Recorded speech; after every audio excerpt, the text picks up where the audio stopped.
Jai Shri Gurudev. Welcome to Mathematics Online class. Now, in this class, let us discuss with LPP problem, exercise 12.2, third one. ಆ ಪ್ರಾಬ್ಲಮಲ್ಲಿ ಏನಿದೆ, first ಅವ್ನು ಹೇಳ್ತಾನೆ a factory makes tennis rackets and cricket bats ಅಂತ ಹೇಳ್ತಾನೆ. ಅದರ ಅರ್ಥ ಏನಾಯಿತು, ಒಂದು ಫ್ಯಾಕ್ಟ್ರಿ ಟೆನ್ನಿಸ್ ರ್ಯಾಕೆಟು ಮತ್ತು ಕ್ರಿಕೆಟ್ ಬ್ಯಾಟ್ ಎರಡನ್ನೂ ಪ್ರೊಡ್ಯೂಸ್ ಮಾಡ್ತಾ ಇದೆ. ಸರಿ, ಅದರಿಂದ ಏನು ಮಾಡ್ಕೋತಿಲ್ಲ, ಅದನ್ನು ಎರಡು ತಗೋತಾ ಇತ್ತು, ಅದನ್ನು ಆಟೋಮೆಟಿಕಲಿ ನಾನು ಕಾಲಮ್ ವೈಸಲ್ಲಿ ಬರ್ಕೋಬೇಕು. ಒಂದು ಫಸ್ಟ್ ಕಾಲಮಲ್ಲಿ ಟೆನ್ನಿಸ್ ರ್ಯಾಕೆಟು, ಇನ್ನೊಂದನ್ನು ಕ್ರಿಕೆಟ್ ಬ್ಯಾಟ್ ಅನ್ನೋದನ್ನು ಸೆಕೆಂಡ್ ಕಾಲಮಲ್ಲಿ ಬರ್ಕೊಂಡೆ. ಆಯಿತು. ನೆಕ್ಸ್ಟ್ ಏನು ಹೇಳ್ತಾನೆ, ಇಟ್ ಟೇಕ್ಸ್ ಟೆನ್ನಿಸ್ ರ್ಯಾಕೆಟ್ಗೆ ಅವ್ನು ಹೇಳ್ತಾ ಇರೋಂಥದ್ದು 1.5 hours of machine time and 3 hours of craftsman time ಅಂತ ಹೇಳ್ತಾನೆ. ಅಂದರೆ ಒಂದು ಮಿಷಿನಲ್ಲೂ ಮಾಡಬೇಕು, ಇನ್ನೊಂದು ಕ್ರಾಫ್ಟ್ಮನ್ ಅಂದಾಗ ಅವನು ಅದನ್ನು ಸ್ವಲ್ಪ ಇದಿದ್ರೆ ಚೇಂಜಸ್ ಇದ್ದರೆ ಅದನ್ನು ಮಾಡ್ತಾನೆ, ಅದಕ್ಕೆ ಕ್ರಾಫ್ಟ್ಮನ್ ಟೈಮ್ ಅಂತ ಹೇಳ್ತಾರೆ. ಸೊ ಈಗೇನಾಯಿತು, ಅವನು ಹೇಳ್ತಾನೆ 2 ಟೈಮ್ ಸಿಕ್ತು. ಹಾಗಾದ್ರೆ ಒಂದು ಯಾವುದು ಮಿಷಿನ್ ಟೈಮ್, ಇನ್ನೊಂದು ಯಾವುದು ಕ್ರಾಫ್ಟ್ಮನ್ ಟೈಮ್ ಅಂತ ಹೇಳಿದ್ದಾನೆ. ಇದೆರಡನ್ನ ತೊಗೊಂಡೆ. ಸರಿ, ಏನು ಹೇಳ್ದ, ಅದು ಇನ್ನೊಂದು ಸಲ ಓದೋದ್ರೆ ಇಟ್ ಟೇಕ್ಸ್ 1.5 hours ಯಾವುದಕ್ಕೆ, ಟೆನ್ನಿಸ್ ರ್ಯಾಕೆಟ್ಗೆ. ಮಿಷಿನ್ ಟೈಮು 1.5 ಗಂಟೆ ಕಾಲ, ಕ್ರಾಫ್ಟ್ಮನ್ ಟೈಮ್ ಅಂತ ಹೇಳಿರೋದು 3 ಗಂಟೆ ಕಾಲ ಬೇಕು ಅಂತ ಹೇಳಿದ್ದಾನೆ. ಮುಂದಕ್ಕೆ ನೋಡಿ, while the cricket bat takes, cricket ಬ್ಯಾಟಿಗೆ ಏನು ಬೇಕಂತೆ 3 hours of machine time and 1 hour of craftsman time ಅಂತ ಹೇಳಿದ್ದಾನೆ. ಸೊ ಕ್ರಿಕೆಟ್ ಬ್ಯಾಟ್ಗೆ machine time 3 hours, craftsman time 1 hour ಅಂತ ಹೇಳಿದ್ದಾನೆ. ನೆಕ್ಸ್ಟ್ ಏನಂತ ಹೇಳ್ತಾನೆ, the factory the maximum availability ಹೇಳಿದ್ದಾನೆ ಅವನು. The maximum availability of both machine time and craftsman time ಹೇಳ್ತಾನೆ. ಮ್ಯಾಕ್ಸಿಮಮ್ ಅವೈಲಬಲ್ ಎಷ್ಟಪ್ಪ ಅಂತಂದರೆ, ಮಿಷಿನ್ ಟೈಮು 42 hours ಅವೈಲಬಲ್ ಇದೆಯಂತೆ, ಹಾಗೆ ಕ್ರಾಫ್ಟ್ಮನ್ ಟೈಮು 24 hours ಅವೈಲಬಲ್ ಇದೆ. ಇಲ್ಲಿ ನಾನು ಯಾವುದನ್ನು ಚೇಂಜ್ ಮಾಡ್ಕೋತಿಲ್ಲ, ಯಾಕಂದರೆ ಎಲ್ಲ ಅವರ್ಸಲ್ಲೇ ಇದೆ. ಸೊ ಇಲ್ಲೂ 1.5 ಅನ್ನೋದು ಅವರ್ಸೇ, ಆ ಕಡೆ 40 to 24 ಅನ್ನೋದೆಲ್ಲ ಅವರ್ಸಲ್ಲೇ ಇದೆ, ಅದರಿಂದ ಚೇಂಜ್ ಮಾಡ್ಕೊಳ್ಳೋ ಅವಶ್ಯಕತೆ ಇಲ್ಲ. ಹಾಗಾದ್ರೆ ಏನದು ಮ್ಯಾಕ್ಸಿಮಮ್ ಟೈಮ್ ಅಂತ ಹೇಳಿರೋದು, ಮ್ಯಾಕ್ಸಿಮಮ್ ಟೈಮ್ ಅಂತ ಇರುವಂಥದ್ದು. ಸರಿ, ಈಗ ಕ್ವಶನನ್ನು 2 ಸಬ್ ಡಿವಿಷನ್ ಮಾಡಿ ಕೇಳ್ತಾನೆ. ಏನು 2 ಸಬ್ ಡಿವಿಷನ್ನು ನೋಡಿ, ಮೊದಲನೇ ಸಬ್ ಡಿವಿಷನ್ ಹೇಳ್ತಾನೆ, what number of the rackets and the bats are to be made so that the factory works at full capacity ಅಂತ ಹೇಳ್ತಾನೆ. ಅಂದರೆ ನಾನು ಕ್ರಿಕೆಟ್ ಬ್ಯಾಟನ್ನು ಮತ್ತು ಟೆನ್ನಿಸ್ ರ್ಯಾಕೆಟನ್ನು ಎಷ್ಟನ್ನು ಪ್ರೊಡ್ಯೂಸ್ ಮಾಡಬೇಕು, so that the factory full capacity work ಆಗಬೇಕು. ಅಂದರೆ ಅರ್ಥ, ಮಿಷನ್ ಟೈಮು 42 ಗಂಟೆ ಕಂಪ್ಲೀಟ್ ಯೂಸ್ ಆಗಬೇಕು, ಕ್ರಾಫ್ಟ್ಮನ್ ಟೈಮು 24 ಗಂಟೆ ಕಂಪ್ಲೀಟ್ ಯೂಸ್ ಆಗೋ ರೀತಿಯಲ್ಲಿ ಕಂಪ್ಲೀಟ್ ಯುಟಿಲೈಸೇಷನ್ ಮಾಡಿಕೊಂಡು ಯಾವುದನ್ನು ಎಷ್ಟು ಪ್ರೊಡ್ಯೂಸ್ ಮಾಡಬೇಕು ಅಂತ ಕೇಳಿದ್ದಾನೆ. ಸರಿ, ಅದು ಮೊದಲನೇ ಕಂಡೀಷನ್. ಎರಡನೇ ಕಂಡೀಷನ್ ಏನಂತ ಕೊಟ್ಟಿದ್ದಾನೆ, ದ ಪ್ರಾಫಿಟ್. ಅವ್ನು ಹೇಳಿರೋಂಥದ್ದು ನೋಡಿ, ಒಂದು ಟೆನ್ನಿಸ್ ರ್ಯಾಕೆಟು ಇನ್ನೊಂದು ಕ್ರಿಕೆಟ್ ಬ್ಯಾಟಿಂದ ಎಷ್ಟು ದುಡ್ಡು ಬರುತ್ತೆ ಅಂತ ಹೇಳಿದಾನಪ್ಪ ಅಂದರೆ, ಟೆನ್ನಿಸ್ ರ್ಯಾಕೆಟಿಂದ 20 ರೂಪಾಯಿ, ಕ್ರಿಕೆಟ್ ಬ್ಯಾಟಿಂದ 10 ರೂಪಾಯಿ ಲಾಭ ಬರುತ್ತೆ ಅಂತ ಹೇಳಿದ್ದಾನೆ. ಸರಿ, ಅದಕ್ಕೆ ನಾನೇನು ಬರೀತೀನಿ, ಪ್ರಾಫಿಟ್ ಪರ್ ಐಟಮ್. ಎಷ್ಟು ರೂಪಾಯಿ, ಟೆನ್ನಿಸ್ ರ್ಯಾಕೆಟ್ 20 ರೂಪಾಯಿ, ಕ್ರಿಕೆಟ್ ಬ್ಯಾಟ್ಗೆ 10 ರೂಪಾಯಿ ಅಂತ ಹೇಳಿದ್ದಾನೆ. ಸೊ ಅದನ್ನು ಬರ್ಕೊಂಡೆ. ಈಗ ನಾನು ಒಂದು ಟೇಬಲ್ ಫಾರ್ಮ್ಯಾಟನ್ನು ಕೊಟ್ಕೋತೀನಿ.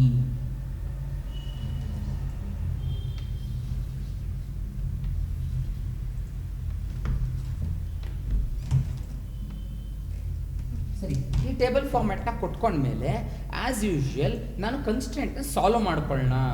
ಸೊ ಕನ್ಸ್ಟೆಂಟ್ನ ಸಾಲ್ವ್ ಮಾಡಬೇಕಾದ್ರೆ ಕನ್ಸ್ಟೆಂಟ್ಸ್ ಬರಿಬೇಕಲ್ಲ ಫಸ್ಟ್ ಯಾವುದು ಅನ್ನೋದು. ಅದಕ್ಕೆ ಏನು ಹೇಳ್ತಾನೆ, ಈಗ ಫಸ್ಟ್ ನಾನು ಏನು ತಗೋತೀನಪ್ಪ ಅಂತ ಹೇಳಿದ್ರೆ ಕನ್ಸ್ಟೆಂಟ್ಸ್ನ ಬರ್ಕೊಬಿಡ್ತೀನಿ. ಯಾಕೆ ಅಂತಂದರೆ ನಮ್ಮ ಆಬ್ಜೆಕ್ಟಿವ್ ಫಂಕ್ಷನ್ ಎರಡರಲ್ಲೂ ವೇರಿಯೇಷನ್ ಇದೆ. ಒಂದರಲ್ಲಿ ನಂಬರ್ ಆಫ್ ಬ್ಯಾಟ್ಸ್ ಆ್ಯಂಡ್ ರ್ಯಾಕೆಟ್ಸ್ನ ಪ್ರೊಡ್ಯೂಸ್ ಮಾಡೋದು, ಎರಡನೇದು ಪ್ರಾಫಿಟ್ನ ಮ್ಯಾಕ್ಸಿಮೈಸ್ ಮಾಡೋದು, ಎರಡೂ ಇದೆ. ಅದರಿಂದ ಆಬ್ಜೆಕ್ಟಿವ್ ಫಂಕ್ಷನ್ ಚೇಂಜ್ ಆಗ್ತಿದೆ, ಬಟ್ ನಮ್ಮ ಕನ್ಸ್ಟ್ರೆಂಟ್ಸ್ ಏನು ಚೇಂಜ್ ಆಗಲ್ಲ.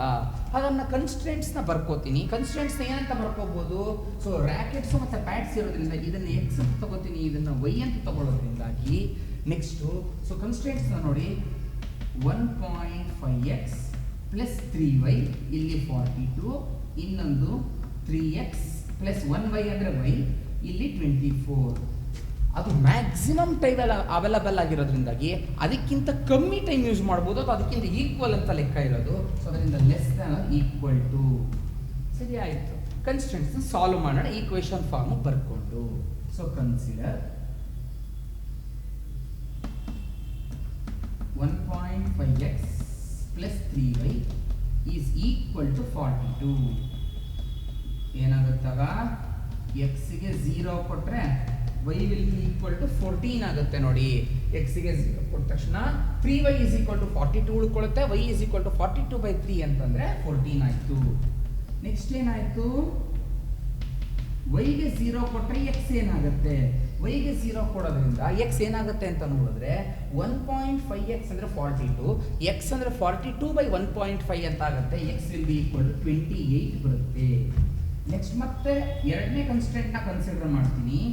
ಕನ್ಸಿಡರ್ ಯಾವ್ದಪ್ಪ, 3x plus y is equal to 24. ಮಾಮೂಲಿ ಮತ್ತೆ ಕಂಡೀಷನ್ಸ್ ಹಾಕ್ತೀನಿ. when x is equal to 0, direct ಅಂದ್ರೆ x 0 ಕೊಟ್ಟ ತಕ್ಷಣ y ಉಳ್ಕೊಳ್ಳುತ್ತೆ. y is equal to 24 ಬಂದೋಯ್ತು. when y is equal to 0, y ಗೆ 0 ಕೊಟ್ಟ ತಕ್ಷಣ 3x is equal to 24, x is equal to 8 ಅಂತ ಆಗುತ್ತೆ. x ವ್ಯಾಲ್ಯೂ 8 ಬಂತು. ಇಲ್ಲಿ ಇನ್ನೊಂದು ಕಂಡೀಷನ್ ಬೇಕಾದ್ರೆ ಬರ್ಕೋಬಹುದು. ಏನಂತ ಬರ್ಕೋಬಹುದು, x, y greater than or equal to 0 ಅಂದ್ರೆ ಕನ್ಸ್ಟ್ರೇಂಟ್ಸ್ ಏನಾಗಿರುತ್ತೆ, ನಾನ್ ನೆಗೆಟಿವ್ ಆಗಿರುತ್ತೆ ಅನ್ನೋದನ್ನ ಬರ್ಕೊಂಡೆ. ಸರಿ ಆಯ್ತು. ಈಗ ಏನ್ ಮಾಡಬೇಕು, ಗ್ರಾಫ್ ಅನ್ನ ಶೇಡ್ ಮಾಡಬೇಕು ಆಸ್ ಯೂಶುವಲ್, ಹೌದಲ್ವಾ? ಸರಿ, ಗ್ರಾಫ್ ನ ಶೇಡ್ ಮಾಡಬೇಕಾದ್ರೆ ಸರಿ ಗ್ರಾಫ್ ನ ಶೇಡ್ ಮಾಡಬೇಕು. ಅದಕ್ಕೆ ಫಸ್ಟ್ ಗ್ರಾಫ್ ಅನ್ನ ಹಾಕೋಬೇಕಾಗುತ್ತೆ. ಸೊ ಗ್ರಾಫ್ ಅನ್ನ ಹಾಕೋಬೇಕಾದ್ರೆ ನನಗೆ ಈಗ ಯಾವ ರೀತಿ ಗ್ರಾಫ್ ಅನ್ನ ಹಾಕಬೇಕು, ಎಷ್ಟು ಯೂನಿಟ್ಸ್ ಅನ್ನ ತಗೋಬೇಕು ಏನು ಅನ್ನೋದನ್ನ ನೋಡ್ತಾ ಹೋದ್ರೆ ಫಸ್ಟ್ ನೋಡಿ, x ಅಲ್ಲಿ 8, x ಅಲ್ಲಿ 28. ಸರಿ, ಎರಡು ವ್ಯಾಲ್ಯೂಸ್. y ಅಲ್ಲಿ 24, y ಅಲ್ಲಿ 14. ಸೊ ಒಂದು ವೇಳೆ ನನಗೇನಾದ್ರೂ ಒಂದು ಯೂನಿಟ್ ಅನ್ನ 1 ಅಂತ ತಗೊಂಡೆ ಅಂತ ಇಟ್ಕೊಳ್ಳಿ. ಮ್ಯಾಕ್ಸಿಮಮ್ ವ್ಯಾಲ್ಯೂ x ಅಲ್ಲಿ 28 ಇದೆ ಅಂದ್ರೆ 28 ಯೂನಿಟ್ಸ್ ಬೇಕು, ಕಷ್ಟ ಆಗುತ್ತೆ. 2 ಅಂತ ತಗೊಂಡ್ರೆ ಎಲ್ಲ ಕವರ್ ಆಗುತ್ತೆ. 14, 28, 24, 8 ಎಲ್ಲ ಕವರ್ ಆಗುತ್ತೆ. ಆದ್ರೆ ಮ್ಯಾಕ್ಸಿಮಮ್ ವ್ಯಾಲ್ಯೂ 28 ಅಲ್ವಾ, 2 14 28 ಅದು 14 ಯೂನಿಟ್ ಬೇಕು, ಮತ್ತೆ ಕಷ್ಟ ಆಗುತ್ತೆ. ಅದಕ್ಕೆ ಏನ್ ಮಾಡ್ತೀನಿ, 4 ಅಂತ ತಗೋತೀನಿ. 4 ತಗೊಂಡ್ರೆ ತೊಂದರೆ ಇಲ್ಲ. ಆಗ 7 ಯೂನಿಟ್ಸ್ ಸಾಕು. 4 7 28. ಯಾಕಂದ್ರೆ x ಅಂಡ್ y ಅಲ್ಲಿ ಹೈಯೆಸ್ಟ್ ಇರೋದು x ವ್ಯಾಲ್ಯೂ 28. ಅದರಿಂದ ಅದಕ್ಕೆ ಕನ್ಸಿಡರ್ ಮಾಡ್ಕೊಂಡು ನೋಡ್ಕೋತಾ ಇದ್ದೀನಿ. ಮ್ಯಾಕ್ಸಿಮಮ್ 7 ಯೂನಿಟ್ ಸಾಕು ನನಗೆ, 7 ಯೂನಿಟ್ ಸಿಗುತ್ತೆ. ಆಯ್ತು, ಅದು 7 ಯೂನಿಟ್ ತಗೊಂಡ್ರೆ 1 2 3 4 5 6 7. x ಅಲ್ಲಿ 28 ತನಕ ಸಾಕು, y ಅಲ್ಲಿ 24 ಅಂದ್ರೆ 6 ಯೂನಿಟ್ ಸಾಕು. ಸೊ ಅದರಲ್ಲಿ 1 2 3 4 5 6 ಒಂದೊಂದು ಯೂನಿಟ್ 4 ಅಂತ ತಗೊಂಡ್ರೆ 4 8 12 16 20 24 28. ಇಲ್ಲಿ ತಗೊಂಡ್ರೆ 4 8 12 16 20 24. ಆಯ್ತಪ್ಪ. ಈಗ ಗ್ರಾಫನ್ನ ಪ್ಲಾಟ್ ಮಾಡೋಣ. ಮೊದಲು ಗ್ರಾಫ್ ಪ್ಲಾಟ್ ಮಾಡಬೇಕಾದ್ರೆ ಮತ್ತೆ ನಾನೀಗ ವ್ಯಾಲ್ಯೂಸ್ ತಗೊಂಡಾಗ x ಅಲ್ಲಿ 28, y ಅಲ್ಲಿ 14. ನೋಡಿ, x ಅಲ್ಲಿ 28, y ಅಲ್ಲಿ 14 ನನಗೆ ಡೈರೆಕ್ಟಾಗಿ ಸಿಗಲ್ಲ. 12 ಮತ್ತೆ 16 ಅರ್ಧ ತಾನೇ 14, 12 ಮತ್ತೆ 16 ಮಧ್ಯದಲ್ಲಿ ಅರ್ಧ ಅಂದರೆ. ಸೊ ಇದರ ಮಧ್ಯ ಅರ್ಧಕ್ಕೆ ಕರೆಕ್ಟಾಗಿ 14 ಮಾರ್ಕ್ ಮಾಡ್ಕೊತೀನಿ, ಲೆಕ್ಕ ಇರೋಂಥದ್ದು. ಸೊ ಇಲ್ಲಿಂದ ಇಲ್ಲಿಗೆ ಜಾಯಿನ್ ಮಾಡ್ತೀನಿ. ನೆಕ್ಸ್ಟ್ ಯಾವ ವ್ಯಾಲ್ಯೂ ಇದೆ, x ಅಲ್ಲಿ 8, y ಅಲ್ಲಿ 24. x ಅಲ್ಲಿ 8, y ಅಲ್ಲಿ 24. ಎರಡು ಪಾಯಿಂಟ್ಸ್ ಡೈರೆಕ್ಟಾಗಿ ಸಿಕ್ಕಿದೆ. ಸೊ ಆ ಪಾಯಿಂಟ್ಸ್ನ ಜಾಯಿನ್ ಮಾಡಿದೆ. ಸೊ ಈಗ ಅದೆರಡನ್ನು ಜಾಯಿನ್ ಮಾಡಿದ ತಕ್ಷಣ ನಾನೀಗ ನೆಕ್ಸ್ಟ್ ಮಾಡಬೇಕಾಗಿರೋದು ಫಸ್ಟ್ ಇದನ್ನು ಯಾವ್ಯಾವ ಈಕ್ವೇಷನ್ ಬಂತು ಅಂತ ಬರ್ಕೋತೀನಿ. 28 ಮತ್ತು 14 ಬರೋವಂಥದ್ದು ಮೊದಲನೇ ಈಕ್ವೇಷನ್ಗೆ ಅದು ಯಾವ ಈಕ್ವೇಷನ್ನು, 1.5x + 3y = 42. ಇದು ಬರ್ತಾ ಇರೋದು ಯಾವ ಈಕ್ವೇಷನ್ಗೆ, ಎರಡನೇ ಈಕ್ವೇಷನ್. ಉಳಿದಿರೋದು ಒಂದೇನೆ, ದಟ್ ಇಸ್ 3x + y = 24 ಅನ್ನೋ ಈಕ್ವೇಷನ್. ಈಗ ಏನು ಮಾಡಬೇಕು, ಶೇಡೆಡ್ ಪಾರ್ಟ್ನ ಕಂಡುಹಿಡಿಬೇಕು. ಅದಕ್ಕೆ ಮುಂಚೆ ಎಲ್ಲ ರೀಜನ್ನು ಟಿಕ್ ಮಾಡ್ಕೋತೀನಿ. ಎಲ್ಲ ರೀಜನ್ನು ಟಿಕ್ ಮಾಡೋದ್ರಿಂದ ಏನಾಯ್ತಪ್ಪ ಈಗ ಅಂತಂದರೆ, ನೆಕ್ಸ್ಟ್ ಯಾವ ಉಳಿಯುತ್ತೆ ರೀಜನ್, ಫಿಸಿಬಲ್ ರೀಜನ್ ಯಾವುದು ಅಥವಾ ಕಾಮನ್ ರೀಜನ್ ಯಾವುದು ಅನ್ನೋದನ್ನು ಕಂಡುಹಿಡಿಬೇಕು. ಕಂಡುಹಿಡಿಯೋಕ್ಕೆ ಮೊದಲು ಎರಡಕ್ಕೂ x ಮತ್ತು y ಮೊದಲನೇ ಕನ್ಸ್ಟೆಂಟಲ್ಲಿ 0 ಕೊಟ್ಟಾಗ 0 ≤ 42. 0 42ಕ್ಕಿಂತ ಚಿಕ್ಕದು ನಿಜ. ಯಾವಾಗ ನಿಜ ಆಯಿತು, ಈ ಲೈನಿಂದ ಆರಿಜಿನ್ ಕಡೆಗೆ ಶೇಡ್ ಆಗಬೇಕು. ಆರಿಜಿನ್ ಕಡೆಗೆ ಶೇಡ್ ಆಯಿತು ಅಂದ್ರೆ ನೋಡಿ ಮಕ್ಕಳ, ಇಲ್ಲಿಂದ ಆರಿಜಿನ್ ಕಡೆಗೆ ಶೇಡ್ ಆಯಿತು ಅಂದರೆ ಈ ಕಡೆ ಪಾರ್ಟ್ ಹೊರಟೋಯ್ತು, ಇದು ಸಹ ಹೊರಟೋಯ್ತು. ಯಾಕಂದರೆ ಇಲ್ಲಿಂದ ಕೆಳಗಿರೋದು ಬೇಕಾಗಿತ್ತು ನನಗೆ. ನೆಕ್ಸ್ಟ್ ಎರಡನೇದಕ್ಕೆ ಬಂದರೆ ಇಲ್ಲೂ ಸಹ ಎಕ್ಸಿಗೆ 0 ವೈಗೆ 0 ಕೊಟ್ಟರೆ 0 + 0 0 0 ≤ 24. 0 24ಕ್ಕಿಂತ ಆಬ್ವಿಯಸ್ಲಿ ಚಿಕ್ಕದು, ಅದು ಸಹ ನಿಜ ಆಯಿತು. ಯಾವಾಗ ಅದು ನಿಜ ಆಯಿತು, ಈ ಲೈನಿಂದ ಒಳಗೆ ಬರಬೇಕು ಅಂದ ತಕ್ಷಣ ಆರಿಜಿನ್ ಕಡೆ ಬರಬೇಕು ಅಂದರೆ ಈ ಶೇಡ್ ಹೊರಟೋಯ್ತು. ಸೊ ಏನು ಉಳಿದಿದೆ, ಇದು ಟಿಕ್ ಮಾರ್ಕ್, ಇದೇ ಶೇಡೆಡ್ ಪಾರ್ಟ್. ಹಾಗಾದರೆ ನೆಕ್ಸ್ಟ್ ಇದನ್ನು ಶೇಡ್ ಮಾಡೋಣ. ಎಸ್, ಇದನ್ನು ಶೇಡ್ ಮಾಡಿದ್ಮೇಲೆ ಏನಾಯ್ತು, ಈಗ ನಾನು ಆಬ್ವಿಯಸ್ಲಿ ಫಸ್ಟ್ ಮಾರ್ಕಿಂಗನ್ನು ಮಾಡ್ಕೋಬೇಕು. ಅದಕ್ಕೆ ಎಲ್ಲ ಪಾಯಿಂಟ್ಸ್ಗೂ ಒಂದೊಂದು ಆಲ್ಫಾಬೆಟ್ಸ್ನ ಕೊಟ್ಕೊಂಡು ಮಾರ್ಕ್ ಮಾಡ್ಕೋಬೇಕು. ಇದಕ್ಕೆ A, B, C, D, E. ನೀವು ಹೇಗೆ ಬೇಕಾದ್ರೂ ಹಿಂದೇನೂ ಹೇಳಿದ್ದೀನಿ, ಹೇಗೆ ಬೇಕಾದ್ರೂ ಮಾರ್ಕಿಂಗ್ನ ಮಾಡ್ಬೋದು. ಇದೇ ಆಲ್ಫಾಬೆಟ್ನ ಇದೇ ಪಾಯಿಂಟ್ ಕೊಡಬೇಕು ಅಂತ ಎಲ್ಲೂ ರೂಲ್ ಇಲ್ಲ. ಸರಿ ಆಯಿತು, ಮಾರ್ಕಿಂಗ್ನ ಮಾಡಿಕೊಂಡೆ. ಈಗ ದ ಫಿಸಿಬಲ್ ರೀಜನ್, ಈಗ ಕಾಮನ್ ರೀಜನ್ ಸಿಕ್ಕಿದೆ, ಅದನ್ನು ಇಲ್ಲಿ ಬರೀತೀನಿ. ದ ಫಿಸಿಬಲ್ ರೀಜನ್ ಈಸ್ ಯಾವುದು, O A C D. O A C D. ಸರಿ ಆಯಿತು, ಓ ಎ ಸಿ ಡಿನ ಫಿಸಿಬಲ್ ರೀಜನ್ ಅಂತ ಮಾರ್ಕ್ ಮಾಡ್ಕೊಂಡು ಇದಾಯಿತು, ಕರೆಕ್ಟ್. ಈಗೇನು ಮಾಡಬೇಕು, ನೆಕ್ಸ್ಟ್ ನಮ್ಮ ಉದ್ದೇಶ ಏನು, ಹಾಗಾದರೆ 2 ಕ್ವಶನ್ಸ್ ಕೇಳಿದ್ದಾನೆ, ಆ ಎರಡನ್ನೂ ಸಾಲ್ವ್ ಮಾಡಬೇಕಲ್ವಾ. ಆ ಎರಡನ್ನೂ ಸಾಲ್ವ್ ಮಾಡೋದ್ರಿಂದಾಗಿ ಹೇಗೆ ಸಾಲ್ವ್ ಮಾಡ್ತೀಯಪ್ಪ ಎರಡನ್ನೂ, ಮೊದಲನೇದು ತೊಗೊಂಡ್ರೆ ಓಕೆ, ಮೊದಲನೇದು ತೊಗೋತೀನಿ. ಮೊದಲನೇದಲ್ಲಿ ಏನು ಹೇಳ್ತಿದೆ, find the number of tennis rackets and cricket bats so that it be produce ಅಂತ ಮೇಡ್. ಎಷ್ಟನ್ನ ತಯಾರು ಮಾಡ್ತೀಯಾ, so that the factory will work at full capacity ಅಂತ ಹೇಳ್ತಿದ್ದಾನೆ. ಯಾವಾಗ ಒಂದು ಫ್ಯಾಕ್ಟ್ರಿ ಫುಲ್ ಕೆಪಾಸಿಟಿಲಿ ವರ್ಕ್ ಆಗಬೇಕು, ಎಷ್ಟು ಟೆನ್ನಿಸ್ ರ್ಯಾಕೆಟ್ಸ್ ಎಷ್ಟು ಕ್ರಿಕೆಟ್ ಬ್ಯಾಟ್ ಅಂತ ಕೇಳಿದಾನೋ automatically ಫಸ್ಟ್ನೇದೇ ಬರೋವಂಥದ್ದು Z is equal to, ಅಥವಾ ಇದನ್ನೇನಂತ ಬರ್ಕೋಬೋದಪ್ಪ ಅಂದರೆ ನೀವು ಆಬ್ಜೆಕ್ಟಿವ್ ಫಂಕ್ಷನ್ ಅಂತ ಬರ್ಕೋಬೋದು. ಅದನ್ನು ನಾನು ಟೇಬಲಲ್ಲೇ ಹಾಕ್ಬಿಡ್ತೀನಿ, ಡೈರೆಕ್ಟಾಗಿ ಟೇಬಲಲ್ಲಿ ಹಾಕ್ಬೋದು, ತಪ್ಪಿಲ್ಲ. ಕಾರ್ನರ್ ಪಾಯಿಂಟ್ಸ್ ಒಂದು, ಎರಡನೇದು ಇಲ್ಲೇನಂತ ಬರ್ಕೋಬೇಕು, ಆಬ್ಜೆಕ್ಟಿವ್ ಫಂಕ್ಷನ್ ಅಂತ ಬರ್ಕೋಬೇಕಾಗುತ್ತೆ. ಆಬ್ಜೆಕ್ಟಿವ್ ಫಂಕ್ಷನ್ ಯಾವ್ದು, objective function Z is equal to x plus y. So ಇದನ್ನು ಬರ್ಕೊಂಡೆ ನಾನೀಗ, objective ಫಂಕ್ಷನನ್ನು Z is equal to x plus y ಅಂತ ಬರ್ಕೊಂಡಿದ್ದೀನಿ. ಏನಾಯ್ತು ಇದರಿಂದ, Z is equal to x plus y ಬರ್ಕೊಂಡಿರೋದ್ರಿಂದಾಗಿ ಕಾರ್ನರ್ ಪಾಯಿಂಟ್ಸ್ನ ಇಲ್ಲಿ ಬರ್ಕೋಬೇಕಾಗುತ್ತೆ ಈಗ. ಓಕೆ, ಕಾರ್ನರ್ ಪಾಯಿಂಟ್ಸ್ ಯಾವ್ದಾಗಲೇ ಹೇಳಿದಂಗೆ ಫಿಸಿಬಲ್ ರೀಜನ್ ಬರ್ತಿರೋದೇ corner points O A C D. O A C D, O A C ಮತ್ತು D. O corner points obviously origin ಅದರಿಂದ 0,0. ಎ ಪಾಯಿಂಟು ನಿಮ್ಮ ಎಕ್ಸ್ ಆಕ್ಸಿಸ್ ಮೇಲಿದೆ, ವೈ ಕೋಆರ್ಡಿನೇಟ್ 0, ಬಟ್ ಎಕ್ಸ್ ಆಕ್ಸಿಸಲ್ಲಿ 8 distance ಇದೆ, so 8,0. C point coordinates ನೋಡಿ ಮಕ್ಕಳ, C Poynting coordinates ಬೇಕಾದ್ರೆ ಏನು ಮಾಡಬೇಕು, ನಾವು ಒಂದು line not perpendicular straight lines draw ಮಾಡೋ ಮಾಡಿದ್ರೆ ಇಲ್ಲಿ ನೋಡಿ, ಇಲ್ಲಿ 4 ಇಲ್ಲಿ 12 ಇದೆ, so it can be written as 4,12 ಅಂತ ಆಯಿತು. D point is on the y axis. D point ನೋಡಿ ವೈ ಆಕ್ಸಿಸ್ ಮೇಲಿದೆ, ಹಾಗಾದರೆ ಅದು x coordinate 0, y point distance ಇರುವಂಥದ್ದು 14, ಸೊ ಇಟ್ ಈಸ್ 14, 0,14 ಬಂತು. ಸೊ ವ್ಯಾಲ್ಯೂನ ಕಂಡುಹಿಡಿಯಬೇಕು, ಸಿಂಪಲ್ ವ್ಯಾಲ್ಯೂ. ಎಕ್ಸ್ ಮತ್ತು ವೈ ಕೋಆರ್ಡಿನೇಟ್ಸ್ ಆ್ಯಡ್ ಮಾಡಿ, ಎಕ್ಸ್ ಪ್ಲಸ್ ವೈ ಅಂತ ಹೇಳಿ ಒಂದು 0, 8 + 0 8, 12 + 4 16, 0 + 14 14. ಸೊ ಇದರಲ್ಲಿ ಮ್ಯಾಕ್ಸಿಮಮ್, ಯಾಕೆ ಮ್ಯಾಕ್ಸಿಮಮ್ನ ನಾನು ಮಾರ್ಕ್ ಮಾಡಬೇಕು, that is a important thing. ಅವನು ಏನಂತ ಹೇಳಿದ್ದಾನೆ, find the number of rackets and bats to be produced so the factory works at full capacity ಅಂತ. ಫುಲ್ ಕೆಪಾಸಿಟಿ ಅಂದರೆ ಏನರ್ಥ, ಮ್ಯಾಕ್ಸಿಮಮ್ ಯೂಸ್ ಮಾಡ್ಕೊಳ್ಳಿ ಅಂತ ಅರ್ಥ. ಮ್ಯಾಕ್ಸಿಮಮ್ ಯೂಸ್ ಮಾಡಬೇಕು ಅಂದರೆ ಮ್ಯಾಕ್ಸಿಮೈಸ್. ಅದಕ್ಕೋಸ್ಕರ ಇಲ್ಲೇನಾಯ್ತಪ್ಪ ಅಂತ ಹೇಳಿದ್ರೆ, ಇಲ್ಲಿ ಮ್ಯಾಕ್ಸಿಮಮ್ ವ್ಯಾಲ್ಯೂನ ನಾನು ಕಂಡುಹಿಡ್ತಿದ್ದೀನಿ. ಇಲ್ಲಿ ಬೇಕಾದ್ರೆ ನೀವು ಮೇಲ್ಗಡೆ ಬರ್ಕೋಬೋದು, ಇಲ್ಲಿ ಫಂಕ್ಷನ್ ಏನು ಹೇಳುತ್ತೆ, ಮ್ಯಾಕ್ಸಿಮೈಸ್. ಯಾಕಂದ್ರೆ ಆಬ್ಜೆಕ್ಟಿವ್ ಫಂಕ್ಷನ್ ಏನು ಹೇಳುತ್ತೆ ಅಂತ ಬರೀಬೇಕಲ್ಲ, Z is equal to x plus y. So ಇಲ್ಲೂ ಬರೀಬೋದು, ಜೊತೆನಲ್ಲಿ ಇಲ್ಲಿ ಆಬ್ಜೆಕ್ಟಿವ್ ಫಂಕ್ಷನ್ ಅಂತಾನೆ ಬರ್ದಿರ್ತೀವಿ ಅದನ್ನು. ಆಯಿತು, ಮ್ಯಾಕ್ಸಿಮಮ್ ವ್ಯಾಲ್ಯೂ ಬಂತು. ಹಾಗಾದ್ರೆ ಏನಂತ ಬರೀಬೋದು, therefore the number of tennis rackets is ಎಷ್ಟು, ಟೆನ್ನಿಸ್ ರ್ಯಾಕೆಟ್ಸ್ ಯಾವುದನ್ನು ರೆಪ್ರೆಸೆಂಟ್ ಮಾಡ್ತಾ ಇದೆ, ಎಕ್ಸ್ನ. ಹಾಗಾದ್ರೆ ಎಕ್ಸ್ ಅಲ್ಲಿ ಎಷ್ಟು ಬಂದಿದೆ, 4.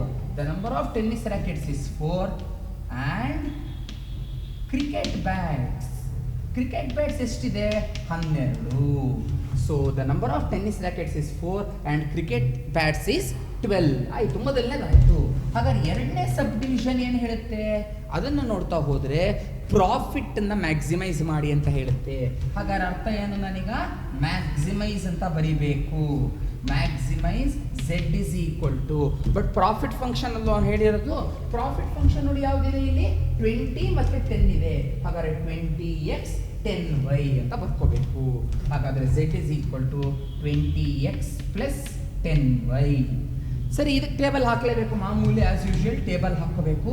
ಕಾರ್ನರ್ ಪಾಯಿಂಟ್ಸ್, ಅದಾದ್ಮೇಲೆ ಯಾವ್ದು ಬರ್ಕೋಬೇಕು, ಆಬ್ಜೆಕ್ಟಿವ್ ಫಂಕ್ಷನ್.